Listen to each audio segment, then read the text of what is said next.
ചോദ്യോത്തരവേള ആരംഭിക്കുന്നതിന് മുമ്പാണ് വിഷയം പ്രതിപക്ഷ നേതാവ് സ്പീക്കറുടെ ശ്രദ്ധയിൽപ്പെടുത്തിയത്. പ്രധാനപ്പെട്ട ചോദ്യങ്ങൾക്ക് പോലും മന്ത്രിമാർ മറുപടി നൽകുന്നില്ലെന്ന് പ്രതിപക്ഷ നേതാവ് ആരോപിച്ചു. പ്രത്യേകിച്ച് സ്ത്രീകൾക്കെതിരായിട്ടുള്ള അക്രമത്തിൻ്റെ ഒരു ചോദ്യത്തിനും മറുപടി കിട്ടുന്നില്ല. സാർ 27/2017 2 ചോദ്യം മറുപടി കിട്ടിയില്ല.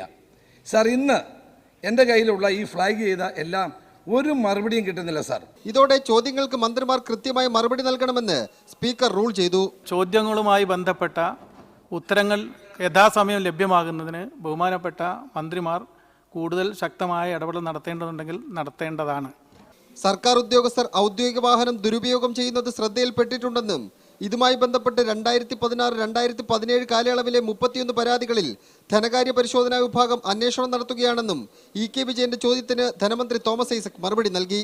2015-2016 സാമ്പത്തിക വർഷത്തിൽ $4.8 ബില്യൺ ഡോളറുമായി കയറ്റുമതി രംഗത്ത് കേരളം രാജ്യത്ത് 7ാം സ്ഥാനത്തെത്തിയതായി മുല്ലക്കർ രത്നാകരന്റെ ചോദ്യത്തിന് AC മൊയ്തീൻ രേഖാമൂലം സഭയെ അറിയിച്ചു.